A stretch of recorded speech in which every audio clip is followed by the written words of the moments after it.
هاي القصة من راح تسمعوها راح تخليكم تكرهون الصيد والتخييم بالبر. كنت كل عطلة أروح ويا عمي للغابة على مود نصيد، وهناك نستأجر بيت أو نخيم.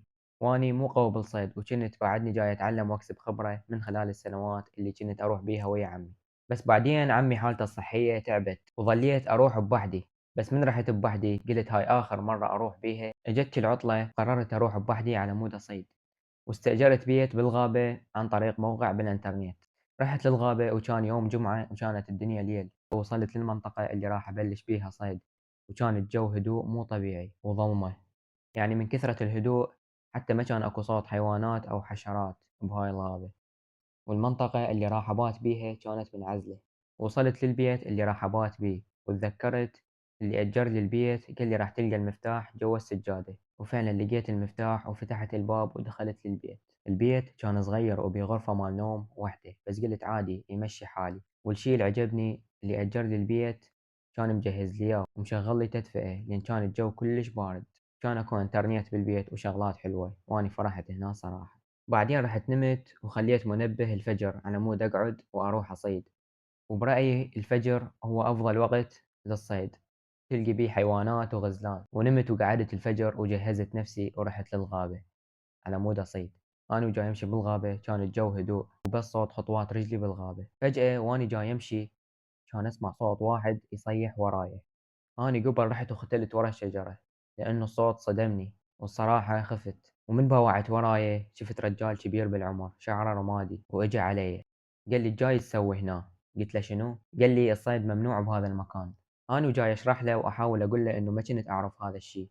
قال لي أنا شايفك من أول ما دخلت للغابة. أنا شوية قلقت وقلت له شنو قصدك من أول ما دخلت للغابة؟ يعني شنو أنت جاي تراقبني؟ قال لي أنا أشوف كل الناس الموجودين هنا، واللي ألمحه أجي عليه وأحذره. وأنا ما حبيت أتناقش وياه لأنه هو رجال كبير، واعتذرت منه وقلت له هسه راح أطلع من الغابة. لميت غراضي ولبست الجنطة وبديت أمشي بالاتجاه اللي أجيت منه.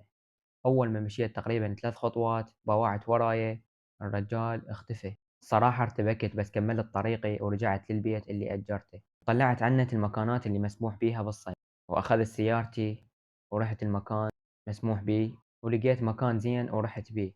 ومشى نص نهار واني ما صدت أي شي، وصراحة ضجت وقلت خل أرجع للبيت حتى أتغدى وارتاح وبعدين أرجع أكمل. أول ما رجعت للبيت لقيت باب البيت كان مفتوح، وأني متأكد إنه سديته. دخلت للبيت كانت الغراض مال البيت متغير مكانهن، ولقيت الجنطة اللي خالها بالبيت كان السحاب مالتها مفتوح. وأني صراحة ما أتذكر إنه سديته لو لا، بس أني ما متعود أعوف السحاب مفتوح، يعني دائما أسده. وقلت عادي يجوز صدفة، وكنت جوعان كلش. سويت أكل وأكلت ونمت شوية، وبعدين رحت حتى أكمل صيد. ومن رحت ظليت أدور وما لقيت أي شيء أصيده. وتذكرت كلام عمي، قال لي يمكن تلقى غزالة ب10 دقايق ويمكن ب10 أيام. الموضوع يعتمد على المكان والوقت المناسب. الحظ كان بذاك اليوم مو جاي، صارت ظلمة. ولميت غراضي ورجعت للبيت اللي أجرته. رجعت للبيت وذبيت غراضي وسويت عشاء وقعدت حتى أباوع تلفزيون. وأنا قاعد أتعشى وأباوع تلفزيون بديت أفكر بموضوع الباب من جيت وشفته مفتوح. والسحاب مال جنطة هم كان مفتوح، والغراض كانت متغير مكانها. كملت عشاء وأنا وجاي أودي الصينية للمطبخ، طلعت على الشباك ولمحت الرجال اللي شفته بالغابة اللي كان شعره رمادي. رحت ركض للشباك وفتحته بس ما لقيت شي. موقف كلش وترني. بعدين رحت وديت الصينية للمطبخ، دخلت للحمام وفرجت أسناني. ورحت لغرفة النوم حتى أنام. طفيت الضوء مال الغرفة وتمددت على الشرباية. أنا وجاي أخفى سمعت صوت الباب مال الغرفة وهي جاي تنفتح. أنا قبل فزيت، ماكو أحد بالغرفة، بس كان الباب مال كنتور مال ملابس مفتوح، يعني 100% أكو أحد ختل بي. أنا قبل رحت على الجنطة وطلعت البندقية مال الصيد، وشغلت الضوء مال الغرفة وصوبت على الباب مال كنتور. وصحت أطلع بسرعة ترى أرمي عليك. بس كان عندي احتمال إنه أني جاي أتوهم وماكو أحد بالكنتور.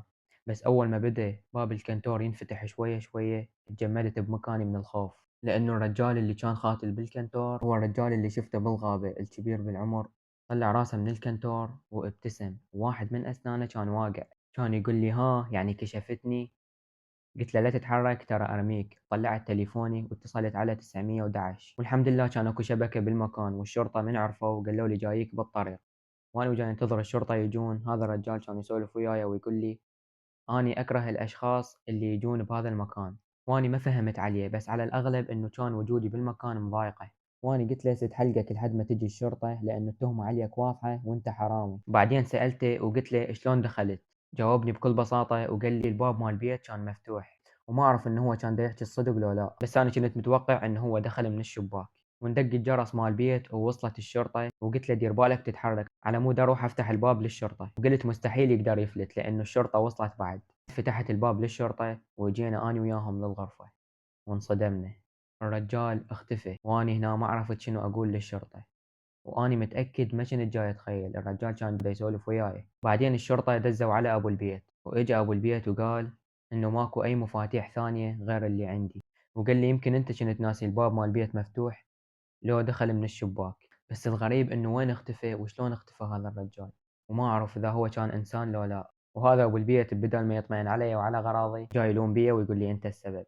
ومن بعد ما صارت وياي هاي القصة كرهت الصيد وقمت ما أروح أبد. إذا ردتوا تروحون لا تروحون بوحدكم، لازم تاخذون أحد وياكم. وإن شاء الله عجبتكم هاي القصة. إذا عجبتكم خلوا لايك واشتراك، وكتبوا لي رأيكم بالتعليقات.